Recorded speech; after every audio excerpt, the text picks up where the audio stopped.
We want to do some mistakes, yeah? Yeah, Okay. You've got three mistakes. I've got three.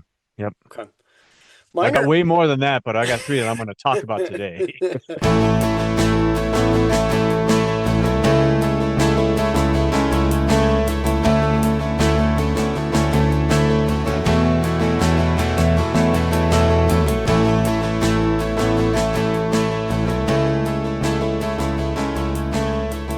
Welcome to the Greens and Blues 14er podcast.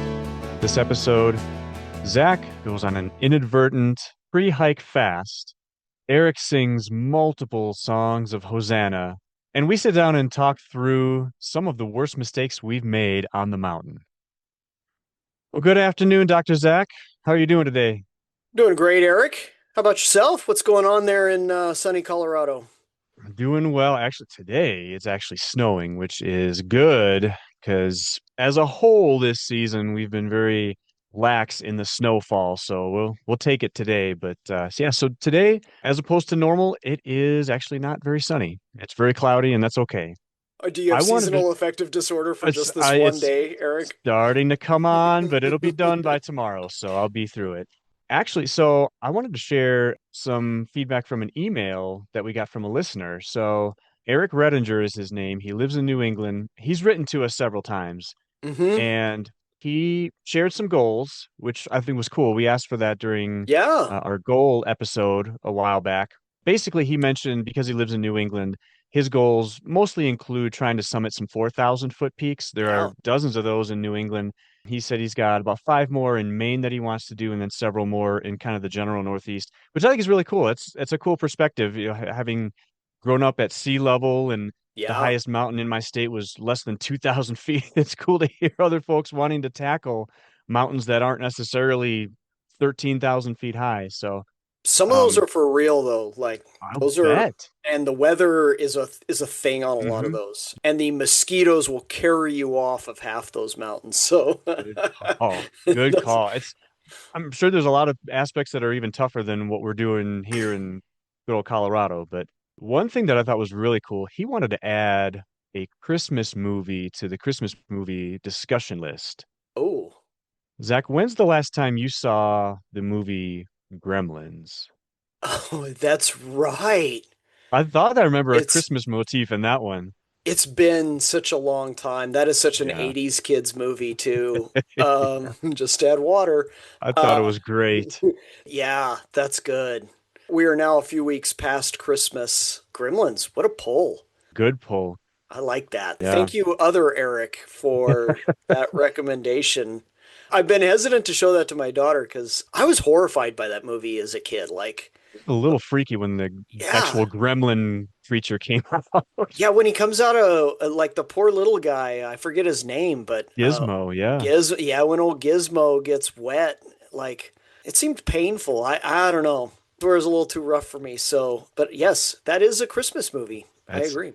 It was a good pull. And incidentally, kind of getting towards what you just talked about, that along with one of the Indiana Jones movies basically are seen to be responsible for the PG-13 rating, I found. So before that, early 80s, it was just PG all the way to R. So those movies kind of necessitated a little bit of an in-between spot, and that's where Gremlins, I think, ended up landing. Interesting. Yeah, leave it to the 80s film production to push the envelope on PG with those, right? Sure. I watched some of those movies from my childhood and I'm like, there's a Just lot to of swearing in this. I say the S word a lot. What's going on yeah, here? I appreciate that. Both Erics. That's great. kind of neat. So how are you doing, Zach? School is almost upon me. I've had an extra long break this year, which has been really good. It's been exceptionally warm here, so I've done Mm. all kinds of, I've literally done yard work. I've been out like landscaping and doing things.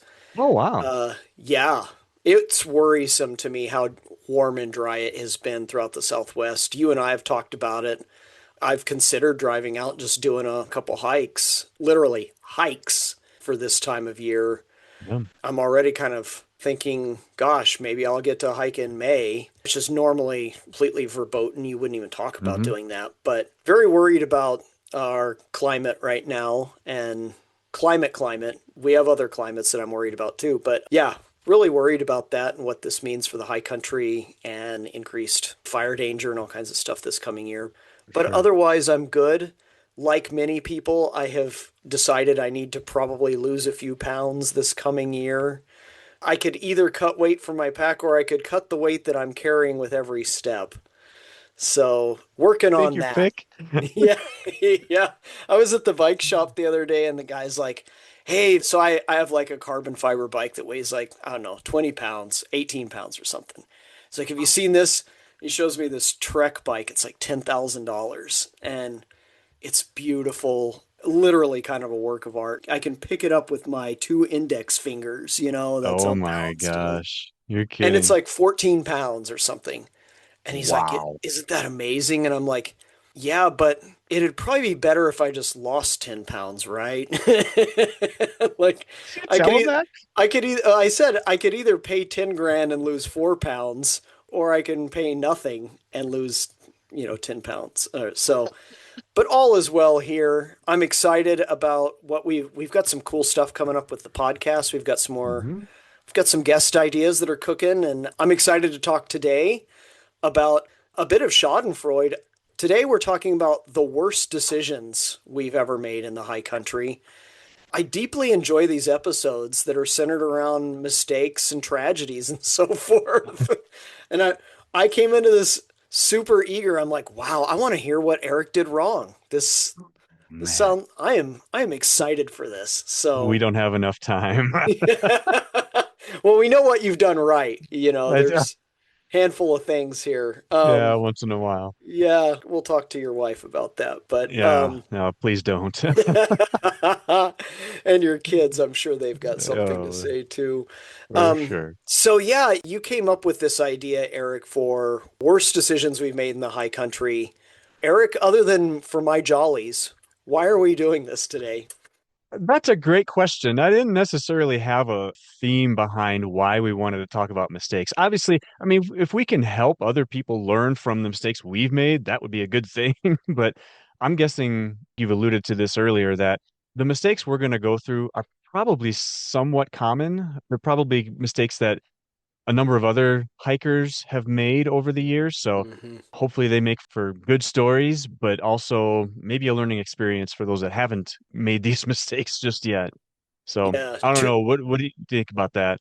I think you got it. I think it's to entertain one and to instruct two. If you can learn something from the mistakes that we've made, I've picked out two of my mistakes that I think kind of have a unity to them that I think are common Hmm. mistakes that hikers make. But yeah, I think it's also fun just to hear about other people doing dumb stuff and we get to go in our heads, well, I wouldn't do that.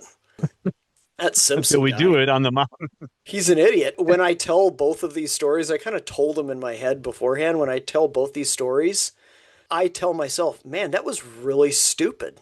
Like, how do you convince yourself that that was okay at the time? Right, right. So, hopefully, with a little bit of reason, I started to follow me with this analogy for just a second. All right. When I started working, and I actually, for the first time, had a little extra money in my early 30s, I had a little bit of extra income to invest. And the best advice I ever got for investing was make a plan when it's cold and dark at night, when you're not looking at any investment stuff, like make a plan, stick to the plan, Hmm. and do not let emotions force you to deviate from the plan. And I think that advice follows really well for hiking too. Like, here are the ironclad rules of hiking. Do these things and do not deviate from them, even in the moment when you think you want to do otherwise. So, That's great advice. that'll be perhaps the theme of the day. And I think with that in mind, Eric, do you want to get us started? Can. So, yeah, I've got three examples. They're all going to be differing levels of pain, at least for me. Probably levels of laughter for everybody else or just shaking their heads. But so the first one comes from roughly around 2015. So I've hiked the most mountains with you, Zach. Mm-hmm. Second on that list for me would be my friend Travis. Mm-hmm. Third on the list, I think, would be Rachel's brother, Justin, who I Mm-hmm. kind of refer to as my brother as well. He's a wonderful, very conscientious, awesome guy. So he and I have hiked a number of mountains together, one of which was Missouri Mountain. And so around 2015-ish, he and I endeavored to tackle Missouri Mountain, standard route through Missouri Gulch and kind of approaching Elkhead Pass, but kind of curving off. As you ascend Missouri Mountain via the standard route, you kind of switch back up its east slopes a bit. And there's a point where the trail kind of curves to the north and then kind of approaches the ridge crest and then curves to the south after that towards the summit. So around this part where it starts to curve around to the north, as he and I are hiking, I noticed this scree slope. And for whatever reason, I became entranced with this scree slope. And I said, I can't explain it. I don't know why, but I started thinking, I think that might go.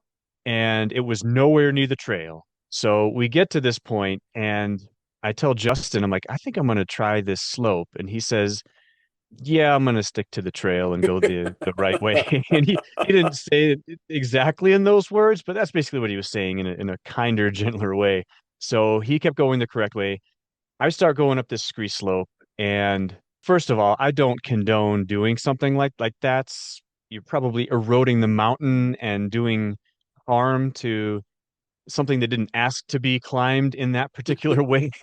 Especially But if a trail already exists, right? actually, Like people on 13ers oftentimes kind of have to pick their own path, but of in this course, case, there's a trail.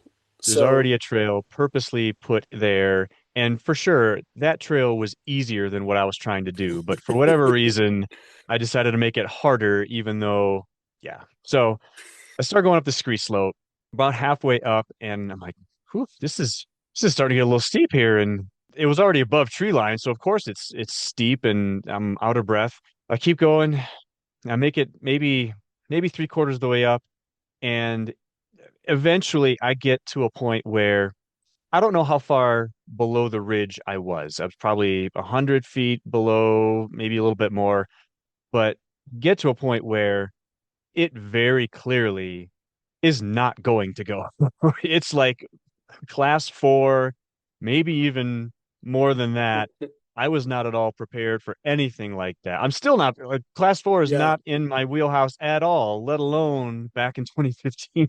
So I look at it for a second and I'm thinking, is there any way I can get up this thing? And of course, the answer was no, dummy. You shouldn't have done this in the first No, place. no, a So lot of people have done this before and they made a trail. exactly. They did the right thing Yeah. when Eric, you did the wrong thing. So I hung my head down and kind of, okay, admitted defeat, Oh hiked wow, all the that's way. hard though, man. Like there's a lot of psychological processes that are engaged in rationalization, justification, and sunk cost fallacy thinking, where it's Yeah. like a lot of people don't turn around and a lot of people won't admit error. They will just be like, no, I'm gonna keep doing this. My fear of Kudos, class kudos four to or you. greater Yeah. was Yeah. more than the guilt and shame I felt in having to walk that lonely hike back down that silly scree slope. And eventually, like, Justin kept going. I think he was sandbagging. Like, I eventually caught him on the trail, caught up to him. I said, Justin, I'm so sorry. That was one of the dumber things I've ever done on a steep mountain. I should never have left you. I should have listened to you in the first place. And he was like, oh, don't worry about it. You're good. So we ended up making the summit and had a good day overall. But so yeah, I think my mistakes, there were multiple ones, but one was that I left my partner Yeah. unintentionally. I was just about to say Um, rule number one in the cold and mhm, dark. No, leave your partner. exactly. So that may have been the worst one. And of course, trying to do something that was dumb and also eroded the mountain a bit was also a mistake as well. So yeah, off on this episode. You know, that's an all too human moment, though. I think anyone that's hiked a lot, especially in Colorado, where sometimes there are multiple ways of getting up and down a Hmm. peak, has had that feeling of like, I think that'll go. And you get intrigued by it. Now, for me, it usually happens on the descent, not on the ascent. Ah, yeah. And I think to myself, that there's probably an easier way. And I Hmm. need to remind myself, no, Zach, if there was an easier way, the trail would be on it. But I oftentimes do that where I'm like, especially on 13ers where there isn't a trail, I'm like, Yeah. the received wisdom is wrong. I'm going to go down this. This looks fine. It's very, very tempting to do that. So, as much as I want to like be like, "Oh, Eric, you silly boy, you." I've done that too. Or I haven't done it on the ascent, but I've definitely done it on the descent. And I've put myself in some weird situations doing that. Mm. Well, there you go. Well, maybe afterwards you can laugh at that story, but Zach, and before then, I'd love to hear one of the mistakes that you want to share with us. So my first one was about 10 years ago as well, my friend. Mount Maxwell in the Sangre de Cristos. Oh, I think Lovely, you've maybe alluded to this it's before. a lovely 13er. And I was hiking it with my friends, a guy named Zach. So we've had Mm. Eric, and today we have Zach. My friend Zach and Lexi. So Zach and Lexi were hiking with me. And we wanted to go do a 13er. We were driving up from Oklahoma, so we wanted to go do a 13er in the Sangres before we moved on to the rest of Colorado and did other stuff. We are hiking up Mount Maxwell, and for any of you that have done Mount Maxwell, you basically have to hike up the eastern ridge line. You just kind of hike straight up the ridge. There's a point where you have to duck below the ridge. So we're above timberline. As we duck below the ridge, I notice black clouds forming all around. Like they're not like gray with a tint of sun in them. They're like black. They're very dark and they are swirly, and I knew exactly what that meant. So there's the two little, there's the little angels on The the angel and angel the and the devil. demon and Yep. the devil. The angels going, Zach, you've seen this before. You are guiding people that have not hiked nearly as much as you have. They're in your care. You should turn around. And Uh, then the demon's like, you can get it. It's a summit. You can do it. You can do it. When else are you going to get back here? Come on. Just do it. Do it. And I listened to the devil. And in that time, so from when I had that internal monologue, the clouds just got worse. Now sometimes here's how I was rationalizing it. Sometimes they dissipate. Sometimes they kind of break up, like they fall apart a little bit. So I kept waiting for that. That didn't happen. They kept getting more yep. socked in and dark and black, and I was like, that's not good. Kept going though. So from the time I made that decision to the next moment was about 15 minutes, and that's a crucial 15 minutes. So we keep going, and then all of a sudden there is like this crack of thunder and lightning. You know how you used to do the game when you were a kid, like you'd hear the thunder, and then you'd like 1,000, two You'd count. 1,000, Yep. right? Didn't need to count here. It was just like it's like kakazak, just like I think it hit the top of Chiquita Peak, which is just like the peak right north. Oh, Like yeah. I was like, holy smokes! Like the hairs kind of stood up on all of our Uh-huh. arms, and we gotta go. So at that point, that was nature's way of saying it's like those '80s horror movies. Get out! Yep. Like there's ghosts in the house. Like we are like, okay, we gotta bail. So we start stomping down. We think we've made it. And then probably, and here's your 15 minutes, probably about 15 minutes from tree line, the heavens opened. And they opened with not just rain, but I swear golf ball size hail. Oh, man. Like legit, really, really hard. And there is no protection. Yep. We are out in the open and just getting the crap beat out of us. Like Hmm. this is, I had bruises, like where my pack was covering so I was, is covering my back. So I tried to Hmm. hunch over and like inch my pack up around my head. And then I just like wrapped my jacket on my head and is still kind of rocky. You can't like just run down the mountain. And so we're just getting hammered. And Zach and Lexi are getting hammered. I kind of made it to this spot of like Krumholtz, which is like, for those of you that don't know, it's a tree that's been weathered by high wind and so forth, right at timberline. And it's maybe 4 feet high, and I kind of like huddle inside that. Mm. But I'm still getting just pelted, right, Yep. by this stuff. And it's just creaming us for about 15 minutes. And then eventually it stops and we all kind of gather up. We're cold. the ground looks like it snowed, right? Yeah, oh yeah. Except it's ball bearings now that we're Yeah. walking on, Yep. Not snowflakes. not snowflakes, not pretty downy snowflakes. No, And we're all just beat and unhappy. I don't know. When I think about that, I look back and I realize when I saw those clouds and I had that internal monologue, if we had turned around then, we could have been below timberline by the time that hail hit. it started. Yep. And I think about that and I also realize one other thing. It could have been worse. Hmm. Hail's bad. It could have been worse hail, but it also could have been lightning. So that's a mistake that I look back on. That's a cell phone. That's an error in judgment. Sometimes a freak storm comes up and just hits you. In this case, this wasn't a freak. I had time to plan and I ignored the signals. So that's easily one of my worst mistakes. And I think a lot of hikers have done that. They get summit fever. I went back a year later and tagged the summit, and it was fine. Life went on, and I should have had that wisdom at that time, but I really didn't. And as a result, me and my friends paid for it. So Yep. I could probably ask some questions, but the next mistake I have is eerily similar to everything you just described in a lot of different ways. Uh, outstanding. Summit fever followed by paying the price for your That's mistakes. that's exactly how it ends up happening. And I think you're spot on.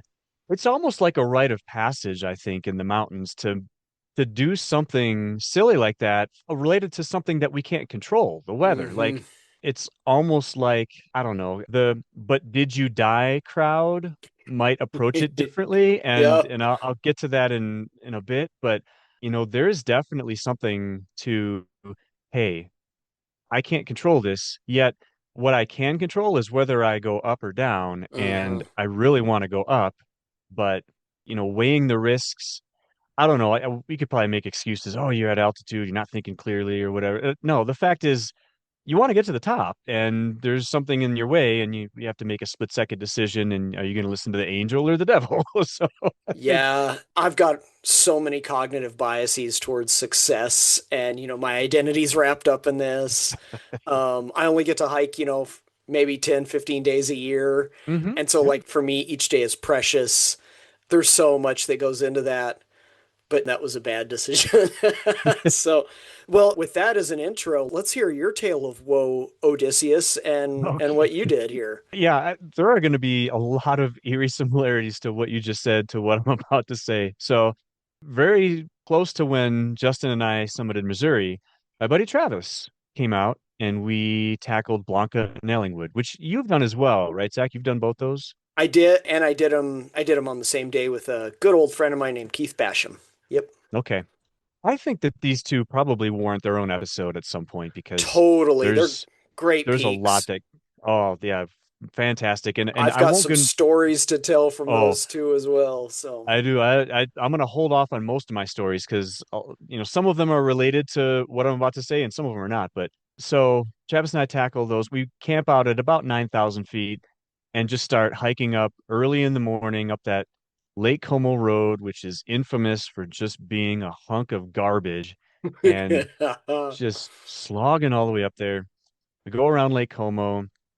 We get to almost to the saddle between Blanca and Ellingwood, which is when you kind of curve off towards Blanca Peak. We summit Blanca Peak. All of that, again, plenty of stories that I won't get into here. As we're coming down Blanca, I look to the west and I say, I don't like those clouds that are coming in.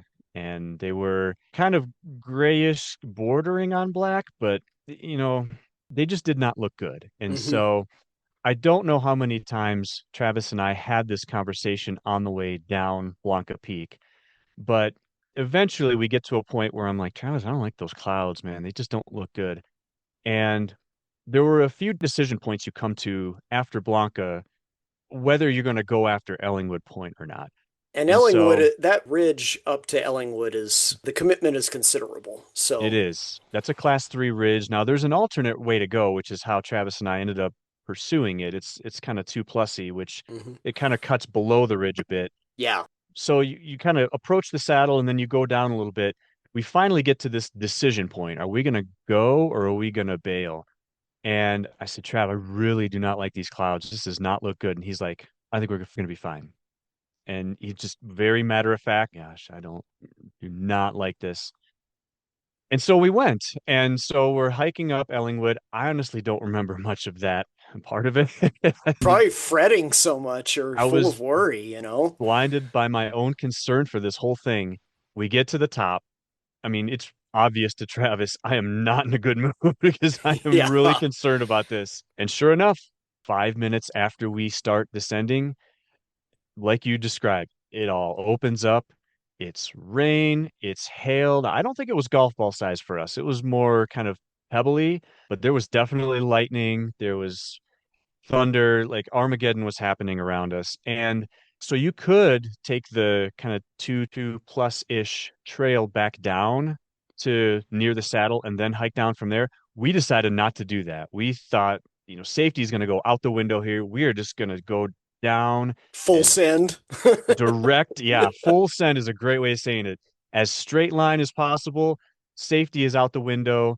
Afterwards, Travis is like, I think we did some class 4 moves there. And I thought, you darn right we did. Yeah, we did it That on wet was rock too. it's exactly so, and it felt like it took forever. I mean, you talk about 15 minutes. I wish it was 15 minutes. It was more like probably an hour plus of just scrambling down this rock, trying to get down as close to a tree as we possibly could, as quickly as we could. And And eventually we it's a did. while that basin below Oh, Ellingwood and Blanca, there's a ways before you get back to Timberline there. it is. And there's a couple lakes you hit even Yeah. before you touch a tree. So, Yep. I mean, eventually we did get to tree line and I started singing songs of loudest praise and really thankful that we didn't become a statistic or anything like that. And then we eventually get back down to Lake Como Road and we're hiking down that. It's kind of late afternoon at that point, and it's a bluebird day at that point. So we're like, Same great. thing happened to me on Maxwell. The minute we get back to the car, it's sunny again. It's sunny. You're like, It's like what the we heck? we almost died, an hour ago, and now it's like it looks like a perfect day. What's up Oh with my gosh. It's crazy. We summarize like what was the mistake there, I think depending on your perspective, the mistake might actually be different. Like from my perspective, I'm much more risk averse. that? So from my perspective, it was we should have gone and I should have really pushed.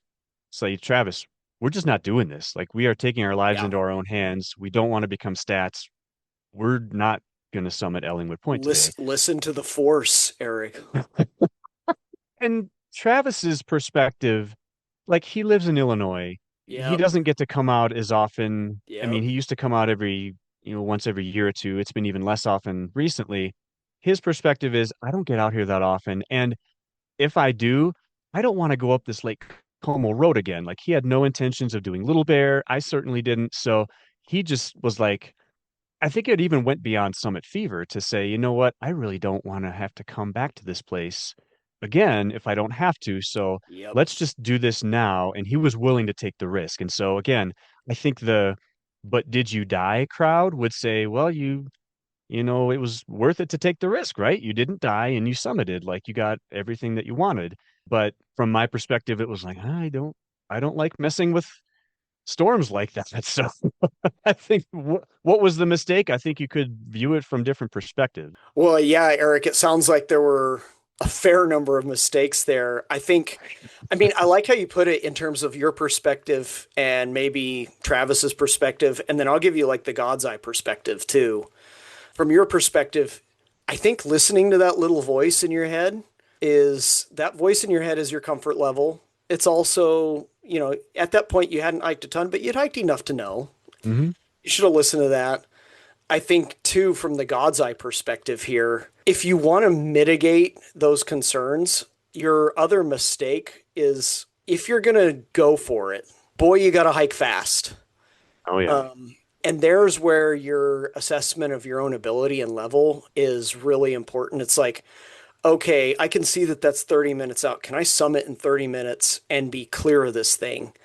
There, y'all may have been, because it's class 3 and it's tedious, you're probably picking a lot of routes, you're probably chatting a lot. And because of that, too, so there's a complex kind of calculus that goes into all that. But like you said, I think we all have to break the seal on that dumb weather mistake And the you keep referring to them, as the "Did you die" crowd, but which I don't really know many of those. But although I guess in Oklahoma there's certainly those. But hiking is a game of numbers. 99 times we've said it a million times here. 99 times out of 100, 999 times out of 1,000, you're fine. You're fine. Even if you check off the list of like really stupid stuff. And both you and I have checked those lists on a variety of times and we've been fine. And, or, the clouds pass over and we're like, oh, what a bluebird day this is. Right. But it's the one time where, you don't make it home. Yeah, I think our two stories are a nice companion piece of like two guys in the Sangres just going for it a little too much, and weather rolls in, and they don't listen, and they have a friend with them, and they suffer. Like, it's the archetype of a story there. So Yeah, there you go. I appreciate that, Eric. That's a good one. What do you have for your next mistake or I guess your last mistake for us today? Yeah, and please realize I've made more than two mistakes hiking in my life. But these are just the two that I thought would be fun. This will be a little grinding of the gears here. We're going a little different path here, Eric. I think this was in 2017. I really wanted to do French Peak and Frasco. Actually, I Mm. wanted to do the whole You're going to do Casco too. Casco too, which you and I ended Yep. up doing a year or two later. Yep. Two things happen. Kind of funny, not funny. So I had a garden. I swear this is going somewhere, Eric. I have a garden and I was growing tomatoes. And to grow and train tomatoes, I raise them in these tomato cages. Hmm. So there's these kind of wire cages that you put them in. I had some of these in my garage and they were kind of upside down. They were kind of sticking up. I'm in my garage just, I don't know, putting away a tool or something, and I kind of slipped. And when I slipped, these tomato cages are about maybe, I don't know, 3, 4 inches shorter than I am. Uh-huh. I Yeah. slipped and my right eye impaled. I act like it did it. I impaled my right eye on one of these metal prongs sticking up That sticks up from them. Oh my from gosh. these tomato cages. And if any of you have had a tomato cage, it's like a little, it's like wire, basically, like real Uh-huh. thick gauge wire. Yep. And I basically impaled myself on it. It cut a hole in my eye. No way. I was like, I mean, I screamed. It was intensely painful, right? My beautiful wife takes me to the eye doctor and she spends the next hour numbing my eye and digging dirt out of it and pump me full of steroid to help my eye heal. And basically, for the next week, I could not be exposed to sunlight. They had dilated my eye so much that I couldn't go out into the sun. How So have I not heard this story? I Oh don't my know how we gosh. were buds then. So I just Yeah. like laid around and watched the TV show Billions and Ray Donovan. I got a Showtime subscription for a week and just like speed watched all the series. I just laid around in the dark for a week. Okay, that's part one of the story. There's two more parts. So I'm just laying around all week. Then somehow, like near the end of that week, I was supposed to go hiking at the beginning of the next week. Somehow at the end of that week, I got like a stomach flu. My stomach was all turned over and messed up. I wasn't eating right. Heck, I not eating at all for like 2 or 3 days. And then just as my stomach started to get better is when I had my planned hiking trip. Like an idiot, I was like, I think I'm going to do that. So I still haven't eaten a proper meal in like 3 days. I've been laying indoors in the dark for an additional 5 or 6 days, wearing like these weird polarized Uh-huh. sunglasses indoors. I haven't exercised or even moved my body in like 8 days. I'm like, you know what? I think I'll do a full drive out to Colorado and hike French Peak and Fresco the following day. Oh my And gosh. in my head, that made complete and total sense. Like, I remember stopping at a supermarket in Trinidad, and like the first meal I had eaten in like 3 days was like a little bowl of chicken noodle soup from Oh, like the Safeway in Trinidad. And then I go on to Buena Vista and I feel okay, so I like have a little bit more food, but I've maybe consumed maybe 1,000 calories in like a 3 day stretch. Oh my gosh. So I go up that road, that Half Moon Creek Road, camp out for the night. I wake up in the morning. I actually feel surprisingly decent. I have my usual oatmeal and I'm on my way. I'm wearing sunglasses. My eye is healing, but I'm on my way. And I'm like making my way up the trail. And to my credit, I got a ways, basically almost to the summit of French Peak. And then when I got near the summit of French Peak, I hit like the hardest wall I've ever hit as a hiker. I would imagine. It was like full on like bonking. I've never bonked that hard before. I had nothing left in the tank. And I had packed extra food and I remember sitting there at like 13,900 feet right below the summit. I hadn't even summited yet, right? Like that's how bad off I was. And Yeah. I'm like cramming food down my throat. I'm like, I think I ate 2 or 3 Cliff Bars. I ate a nectarine. I'm eating salami. Like I'm eating like a full smorgasbord, just trying to get something in me. I felt like crap. And so, of course, when you feel that bad, what do? You go ahead and hit the You summit, go right? and go all the way. Yep. Yeah, it's like you and Travis. Yeah, well, we're here. Um, so I'm like, I've already suffered this much. French wasn't hard at that point. Like I just kind of walked up the ridge to it. I don't really remember the traverse over to Frasco. I mean, I have pictures of it. I did it. I know I was there. But I just remember the whole time being like Chevy Chase in National Lampoon's Vacation. This is crazy. This is crazy. This is crazy. In the pool, yeah. I'm just like, this is the dumbest thing I think I've ever done. I feel horrible right now. I have like I'm weak. I'm not stumbling, but I'm fragile. And so I ended up somehow summiting Frasco and then I like stumbled down the mountain and Wow. probably about right when I got back to tree line is right when my body started to actually digest all the food I had thrown in there. Like some of the simple sugars hit at a certain Yeah. point, but like I finally, and it was like my feet lifted off the ground. I was like, oh, wow, this is what it feels like to have To calories in have my blood. food. Like, whoa. And yeah, so I walked all the way down at that point, and then I went and hiked the next day, and yeah, I think hiked the next day, and I felt okay, but that was ridiculously stupid to be in that kind of condition. My eye, I don't think it fully healed even at that point. I certainly my stomach hadn't fully healed. I don't know what's wrong with me. That was just dumb in like 14 different ways. Make fun of me as you see fit at that point. Oh my gosh. Well, I think you had mentioned earlier, sticking to the plan. Like, what's the plan? I think that it can go both ways, right? Oh, I was sticking to the plan, all right.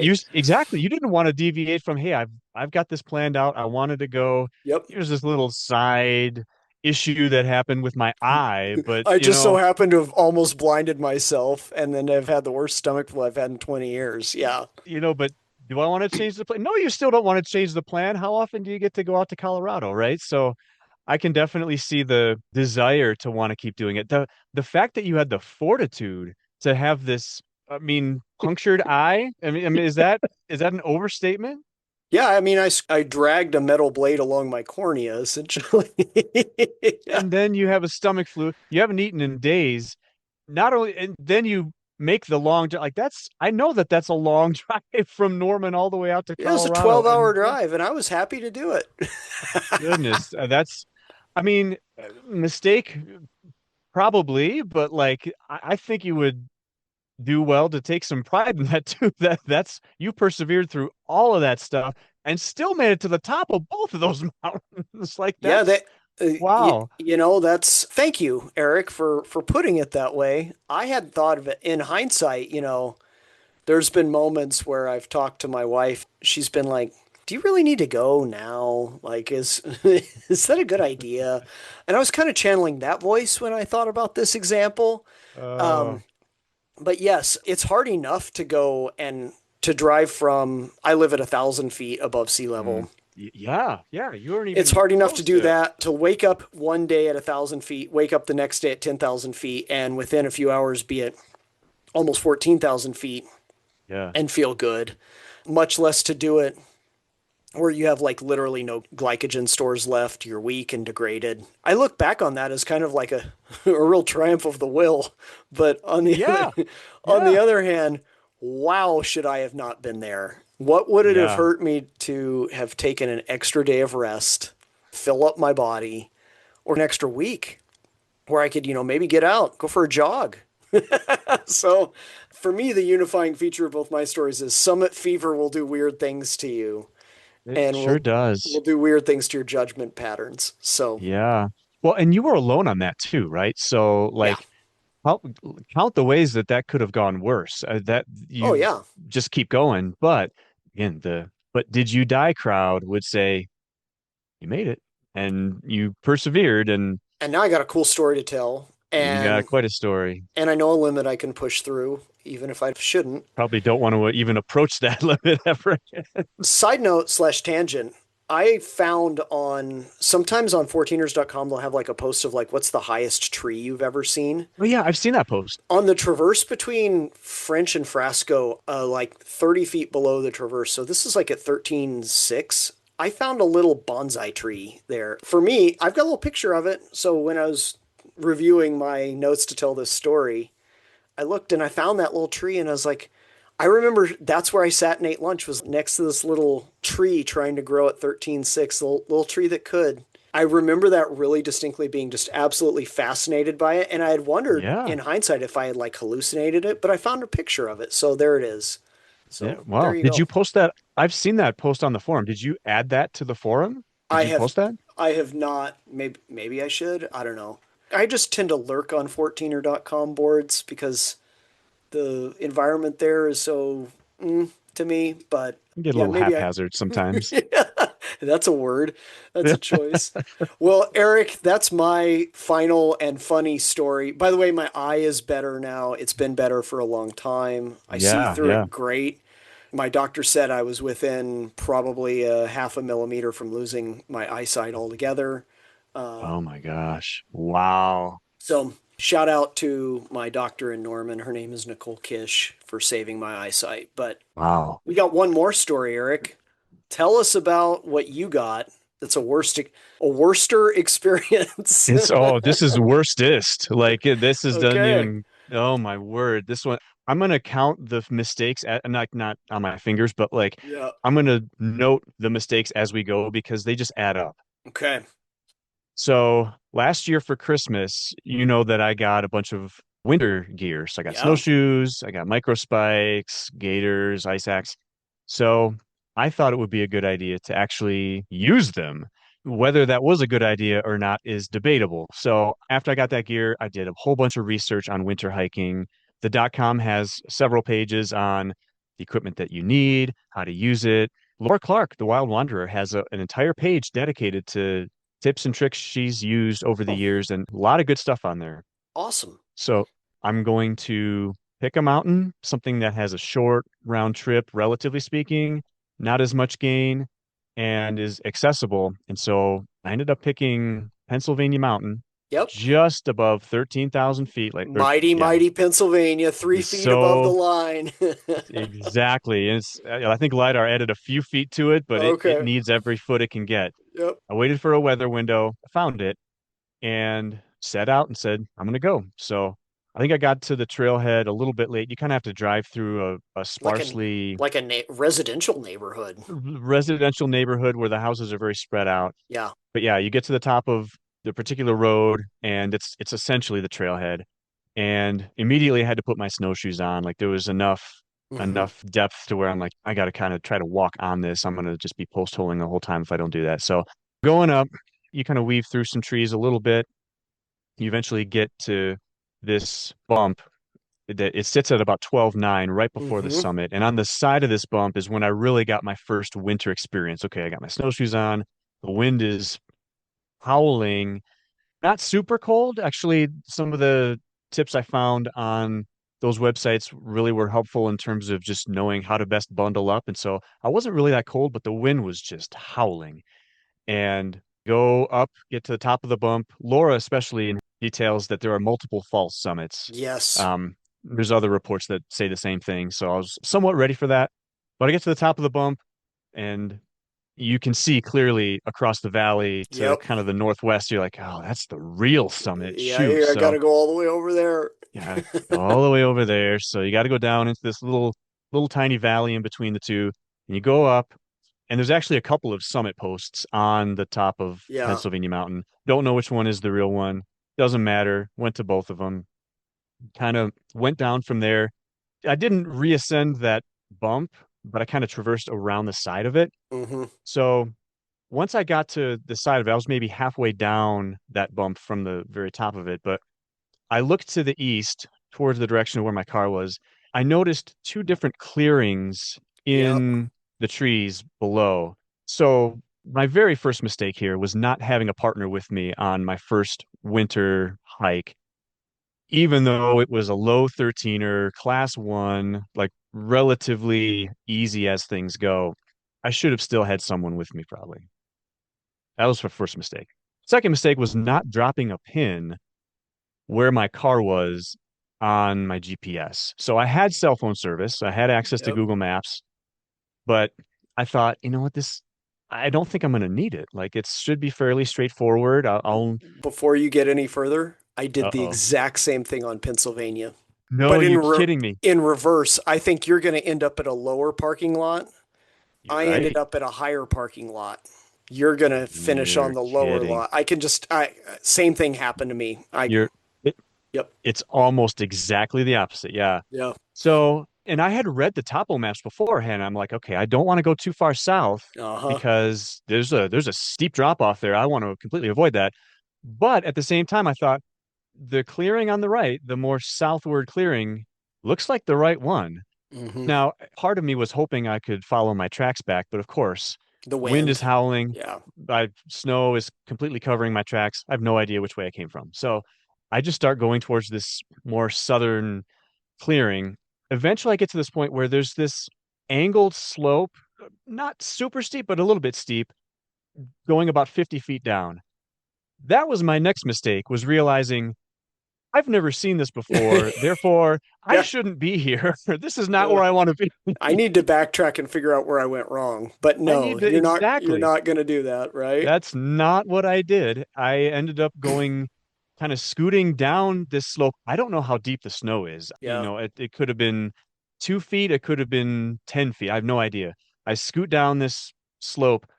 At the bottom, I realize I lost a snowshoe along the way. So I'm like, good heavens. So I have to go back up the slope Go and dig through your tracks and find it. oh, dude. And we're at like, I'm approaching some trees. So, we're, 12,000-ish feet. I'm going uphill on a slope in snow. I'm post holing to my knees every time. Every step is like, man, this is intense. I like way more intense than it should have been. Eventually, you take a step, two steps, and then I got to take a break for 1 to 2 solid minutes to just catch my breath, get up to almost the top of that hill, find my snowshoe, dig it out, put it back on. At that point, that's when my next mistake was made.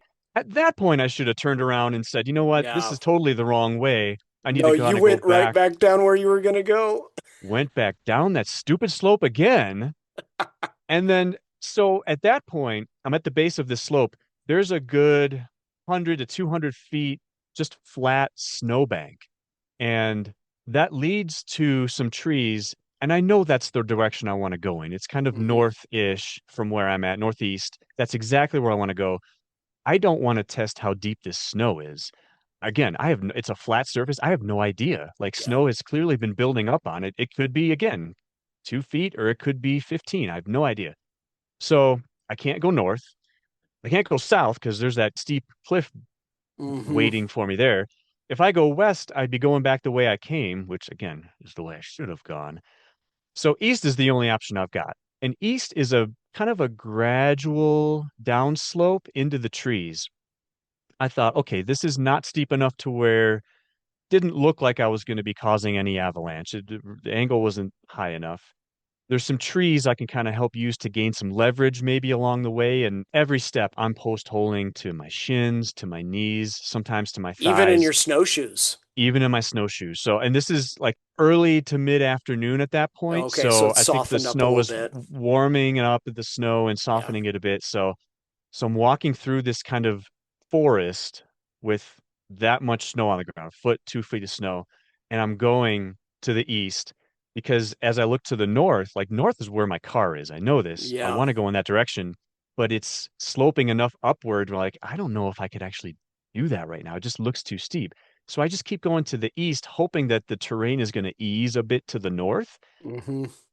and it never does. So I know at this point, this is the closest I've come to hitting my call button. Like I was starting to freak out a bit. Like I have to keep moving. If I don't keep moving, I'm gonna get too cold, and Yeah. who knows what's gonna happen then.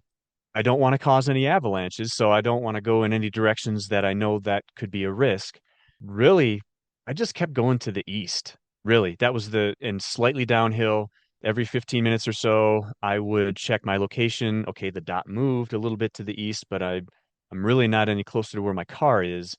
And I'm thinking, okay, every step is laborious. Like this is way more than I thought. This is Yeah. supposed to be Pennsylvania mountain. Like this is Oh, supposed to be one of anything the can turn into a bad day, my friend. totally, and the mountain's always going to win. The mountain won this one. So I just every 10, 15 minutes, I would take a stop, take a breath. I'm like, man, I've only taken whatever, how many steps, and I got to stop, take a breath, evaluate my location. Am I anywhere closer to where turning to the north is going to ease up a little bit? And I did this several times.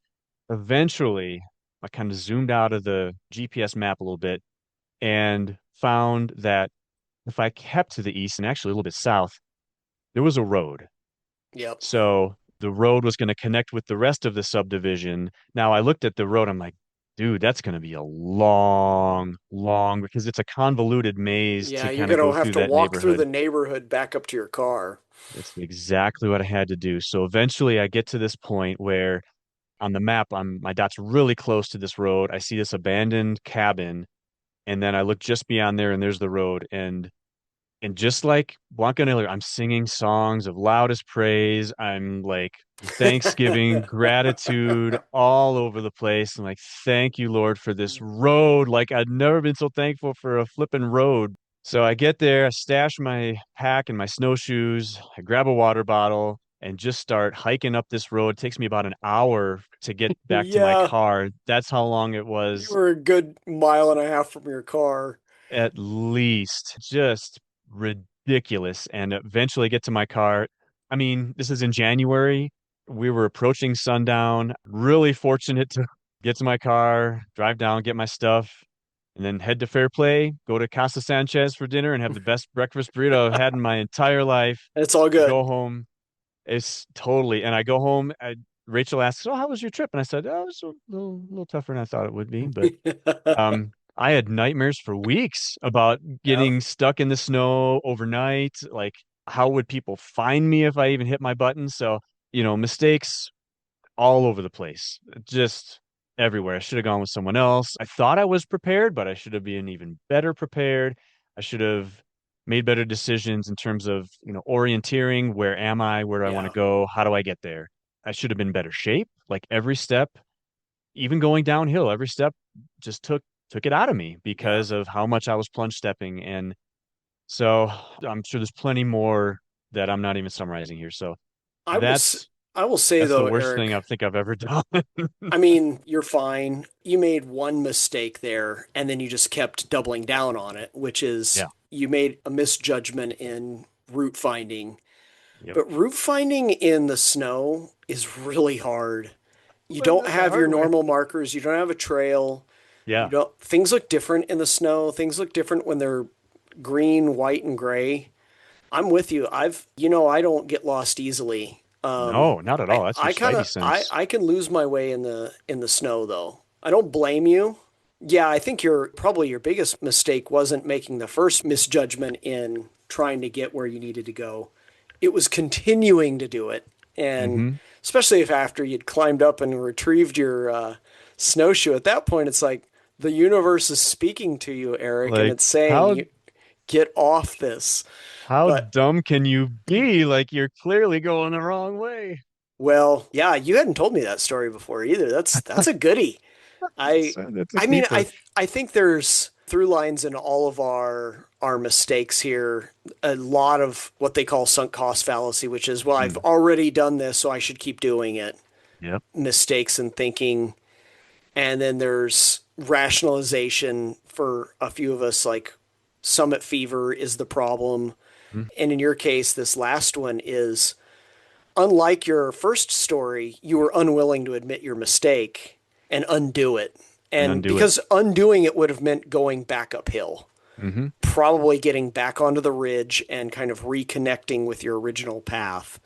And that would have been a pain in the butt. And people are very loath to do that in the hills. So Mm. I get it. I, I'm Thank with you you, for man. the thank you I'm for the with encouragement. I'm with you. You know, there's a reason we're sharing these stories. It's because most people do them. Yeah. Wow, Eric. Well, Zach, thanks for sharing your enlightening wisdom Mm. gained over the years, and It thank you does for the not preclude encouragement. me from making really stupid decisions about what I do when Ridiculous. I'm hiking. Like that's the thing. That's why you make the cold plan in the like I feel like I need to laminate a list and hang it from my neck, which is like always never leave your buddy behind. The summit will be there tomorrow. Uh, If the weather looks bad, it probably is. Like all of those things, and I just need to like look at the sign, Zach. Look at the sign. So, I think we all probably need something like that. oh man, woo.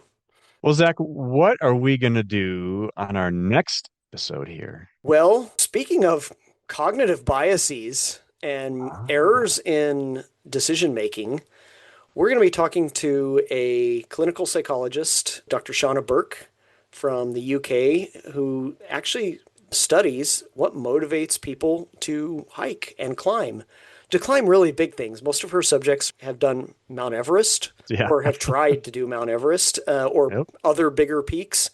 And she looks into what motivates us to do silly things like, I don't know, try to hike a peak after you've been blinded and haven't eaten for 4 days. So Let's ask her about that.